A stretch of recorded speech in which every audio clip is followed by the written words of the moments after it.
রবি ঠাকুর, বাঙালির সম্পদ রবি ঠাকুর। মনের মাঝে লুকিয়ে থাকা দুঃখ, বিষাদ, আনন্দ, হর্ষ সবেতেই তিনি একমাত্র আশ্রয়। আজ 25শে বৈশাখ, আমাদের প্রাণের ঠাকুরের আজ জন্মের সেই মহাদিন। 165 বছর পেরিয়ে আজ 166তে পা দিল আমার রবি কবি। সে যে আমার অন্তরের, আজ আমরা তাকে সবাই স্মরণ করছি। তিনি যেন ঋষির মতোই যুগ যুগান্তের গতিবিধিকে বেঁধেছিলেন তার সৃষ্টিতে। হিংসায় উন্মত্ত পৃথ্বী, নিত্য নিঠুর দ্বন্দ্ব, এ সত্যের মাঝে তারই বাণী শুনতে পাই বুকের মাঝে। এসো যুগান্তের কবি, আসন্ন সন্ধ্যার শেষ রশ্মিপাতে দাঁড়াও ওই মানহারা মানবীর দ্বারে, বলো ক্ষমা করো। হিংস্র গোলাপের মধ্যে সেই হোক তোমার সভ্যতার শেষ পুণ্যবাণী। অন্ধকারের উৎস হতে উৎসারিত আলো, অন্ধকারের উৎস হতে উৎসারিত আলো, সেই তো তোমার আলো। সকল দ্বন্দ্ব বিরোধ মাঝে জাগ্রত যে ভালো, সেই তো তোমার ভালো। অন্ধকারের উৎস হতে উৎসারিত আলো, আলো যখন আসে অন্ধকার দূর হয় মুহূর্তের মধ্যে।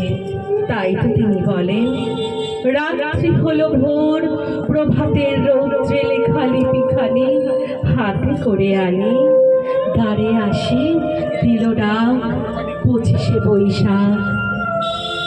আমাদের চেতনায় আর একবার আলো এসে পড়ুক, মঙ্গলময়তায় কল্যাণময়তায় সেই আলোক ধারায় স্নাত হয়ে আসুন আমরা কবিকে স্মরণ করি।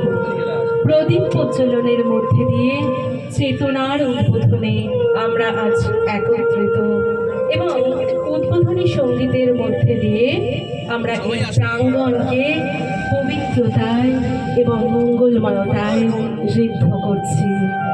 অন্ধকারের উৎস হতে উৎসারিত যে আলো, সেই আলোর পথযাত্রী আমরা। আমাদের আজ খুব প্রয়োজন আলো, অন্ধকারের উৎস হতে উৎসারিত আলো, অন্ধকারের উৎস হতে উৎসারিত আলো।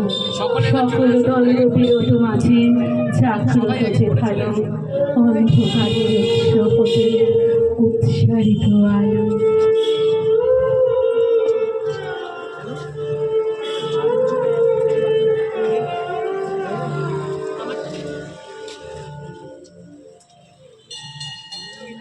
আসুন সকলে এক করে আসুন।